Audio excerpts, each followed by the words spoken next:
आनंद पिंपळकर प्रतिबिंबमध्ये आपणा सर्वांचं स्वागत करतो. मी एक आत्ता रील पाहिली. त्याच्यामध्ये एक असं ठिकाण होतं, धार्मिक ठिकाण होतं. तिथं एका झाडाला असंख्य बाहुल्या ठोकल्या होत्या, लिंब, नारळ, लोकांचे फोटो, असं बरंच ठोकलं होतं. यावरनं एक लक्षात आलं की लोकांचं वाटोळं करण्यामध्ये फार इंटरेस्ट आहे.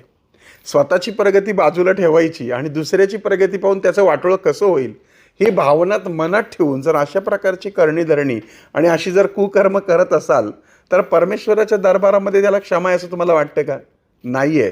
हे लक्षात ठेवा की कारण नसताना तुम्ही जर कोणावरती वाईट करत असाल, जळत असाल आणि जर तुम्ही तुमच्या मनासारखं होत नाही म्हणून तुम्ही त्याच्या वाईटाची कामना करत असाल, अन्याय करत असाल आणि त्यासाठी जर तुम्ही जादू टोणे, अंगारे धुपारे असं काही करत असाल तर मी वारंवार सांगतोय की या गोष्टी चांगल्या नाहीत. शिव्या देणं, तळतळाट देणं, वाईट बोलणं, असल्या प्रकारचे कृत्य करणं यानं त्या व्यक्तीचं वाईट होणं राहिलं बाजूला, पण उलट जो बोलतो त्याचंच वाईट होतं. हा एक माझा मोठा अनुभव आहे.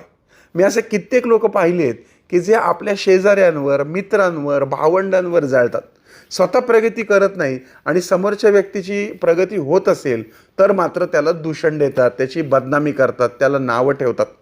एखादा माणूस जर खूप मोठा पैसा कमवला असेल, त्यांनी नावलौकिक कमवत असेल तर ते त्याला हमखास म्हटलं जातं, लोकांना लुबाडून यांनी पैसा कमवला आहे, ह्याला काय कमी आहे, पैसा कमवल्यानंतर तो माणूस माजला आहे, याला माणसांची किंमत नाही, वगैरे वगैरे. म्हणजे जेवढी दूषणं देता येतील, जेवढे खोटे नाटे आरोप करता येतील तेवढे करण्याचा प्रयत्न करून पहिल्यांदा ही मंडळी आपली जळजळ बाहेर काढण्याचा प्रयत्न करतात.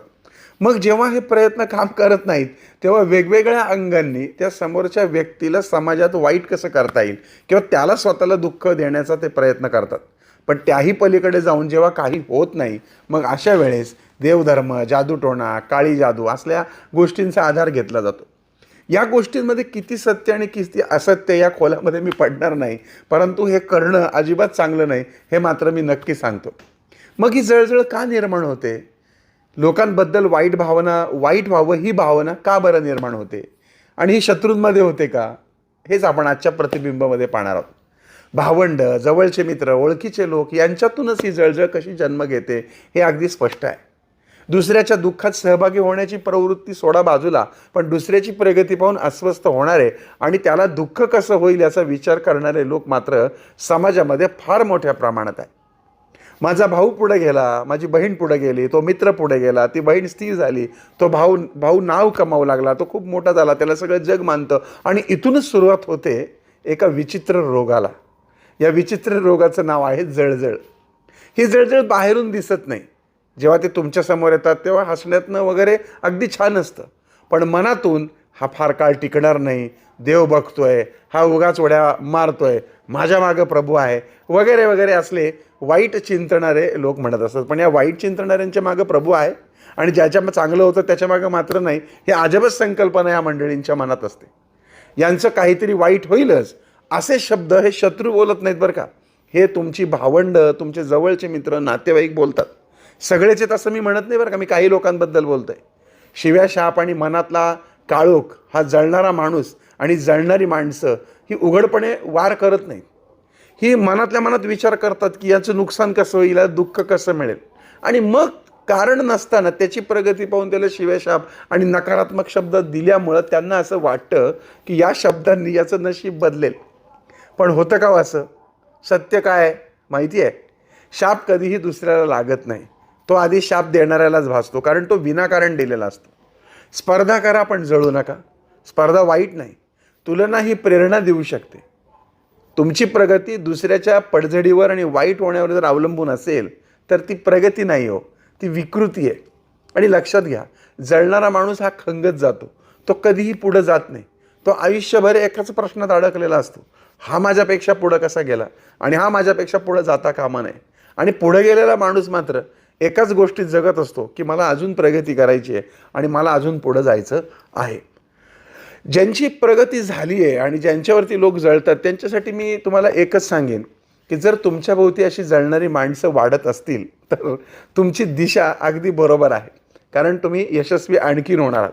प्रत्येक यशस्वी माणसाच्या वाटेमध्ये निंदक, टोमणे आणि अशा प्रकारचे कारण नसताना शिव्याशाप देणारे उभे असतातच. पण लक्षात ठेवा, सूर्याला कोणी शिव्या दिल्या किंवा तो उगवणं थांबवतो का, किंवा त्याच्यावर कोणी थुंकलं तरी ते त्याच्यापर्यंत पोचतं का? अर्थात नाही.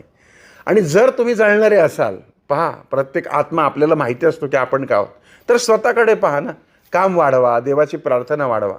आणि जर तुमच्यामुळं कोणी जळत असेल तर घाबरू नका, तुमचं काम तुम्ही सुरूच ठेवा.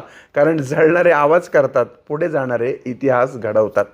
आणि कधीही तुम्हाला एक सांगू का, आपल्याला प्रत्येक गोष्ट आपली ही बरोबरच वाटत असते. आपल्याला वाटतं की तो माणूस चुकतोय कारण तो आपल्या मनासारखं वागलेलं नाही. आपण जेव्हा समोरच्याची बदनामी करतो किंवा एखादा माणूस तुमच्याकडे एखाद्या माणसाची जेव्हा बदनामी करतो, तेव्हा तुम्ही त्या माणसावरती विश्वास का ठेवता? जे लोक नव्यानं ऐकतात त्यांनी या गोष्टी कधीही ऐकू नयेत. जोपर्यंत खरी कारणमीमांसा कळत नाही, खरी स्थिती कळत नाही, तोपर्यंत डायरेक्ट कोणाचं ऐकून कोणाला नावं ठेवणं हे सुद्धा कुठं ना कुठेतरी पापाचं भागीदार होण्यासारखं आहे. मला असं वाटतं की ज्या दिवशी आपल्या जवळच्या लोकांची, भावंडांची, नातेवाईकांची, मित्रपरिवाराची, किंबहुना आपल्या बरोबरच्या सर्वांची प्रगती झालेली, त्यांना आनंद मिळालेला पाहून ज्या दिवशी तुम्हाला आनंद वाटेल ना, त्या दिवशी तुम्ही या जगामधले सर्वात मोठे यशस्वी व्यक्ती ठरणार आहात. मी म्हणतो आर्थिकदृष्ट्या तर तुम्ही यशस्वी व्हालच, कारण जीवनामध्ये प्रगती करणारी माणसं ही जळत नाहीत, ती स्पर्धा करतात. मोठमोठे व्यापारी हे जळत नाहीत. कुठल्या मारवाड्याने दुसऱ्या मारवाड्याने, मी आता जातीचा उल्लेख नाही करत आहे, मी व्यापार म्हणू आपण, व्यापारी प्रवृत्तीचा माणूस हा एक व्यापारी प्रवृत्तीचा माणूस दुसऱ्या व्यापारी प्रवृत्तीच्या माणसावर कधीही असले उद्योग करत नाही. उलट हे लोक एकमेकांना बरोबर घेऊन स्पर्धा करून मोठे होतात. मग ती आपल्या काही ठराविक लोकांच्या मनामध्ये ह्या गोष्टी का बरं निर्माण होत नाहीत? खरंच आजच्या प्रतिबिंबमध्ये हा विषय खूप विचार करण्यासारखा होता, म्हणून हा मांडला. तुम्हाला हा कार्यक्रम आवडला असेल तर निश्चितच कमेंट यायला काय हरकत नाही. कमेंट सेक्शन मुद्दामून ओपन ठेवलेलं आहे. अर्थात आपण काय आहोत, आपण जळतो का आपण प्रगती करतो, हे आपल्याला माहिती असतं. आणि म्हणून कुणाच्या जळण्यामुळं कोणाचं नुकसान होत नाही. धन्यवाद.